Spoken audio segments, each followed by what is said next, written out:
أشهد أن لا إله إلا الله. الحمد لله وحده والصلاة والسلام على من لا نبي بعده. عن ابن عمر رضي الله تعالى عنه قال: سمعت رسول الله صلى الله عليه وسلم يقول: إن الظلم ظلمات يوم القيامة. متفق علیہ۔ ابن عمر رضی اللہ تعالی عنہ سے روایت ہے، فرماتے ہیں کہ اللہ کے حبیب صلی اللہ علیہ وسلم نے ارشاد فرمایا کہ ظلم روز قیامت اندھیروں کا باعث ہوگا۔ حضرات گرامی، یہ حدیث مبارکہ جو ہے یہ ظلم کی حرمت کے دلائل میں سے ہے، اور یہ ظلم کی تمام اقسام کو شامل ہے، جن میں سے ایک تو یہ ہے کہ اللہ کے ساتھ شرک کیا جائے، یہ بھی ظلم میں شامل ہے۔ اور حضرت اقدس صلی اللہ علیہ وسلم کا فرمان کہ ظلم جو ہے وہ قیامت کے دن اندھیروں کا باعث ہوگا، اس کا مطلب یہ ہے کہ ظالم شخص جو ہے وہ پے در پے اندھیروں میں ڈوبا ہوگا، اس طرح سے کہ اسے قیامت کے دن کوئی رستہ ہی نظر نہیں آئے گا، کوئی راہ نہیں سجائی دے گی۔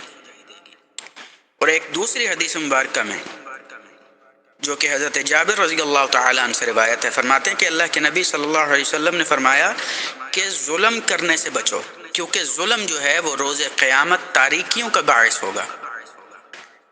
اور پھر آگے اللہ کے نبی صلی اللہ علیہ وسلم فرما رہے ہیں کہ بخل اور حرص سے بچو، کیونکہ اسی نے تم سے پہلے لوگوں کو ہلاک کیا ہے۔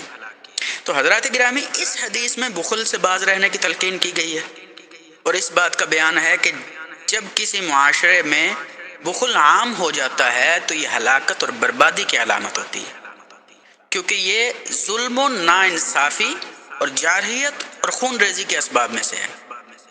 حضرات گرامی، یہاں ایک نقطہ ذہن نشین فرما لیں کہ بخل جو ہے اس کے لغوی معنی جو ہیں وہ کنجوسی کے ہیں، اور جہاں پہ خرچ کرنا شرعاً عادتاً یا مروتاً لازم ہو اور وہاں پہ خرچ نہ کیا جائے، یہ بخل کہلاتا ہے۔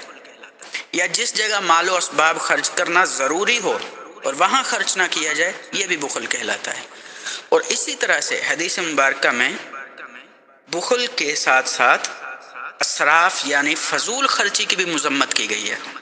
نہ بہت زیادہ فضول خرچ ہو، نہ کنجوس ہو، میانہ روی کے ساتھ چلیں۔ اللہ کریم ہمیں احادیث مبارکہ پہ اور فرمان الہی اور فرمان رسول اکرم صلی اللہ علیہ وسلم پہ عمل کرنے کی توفیق عطا فرمائے۔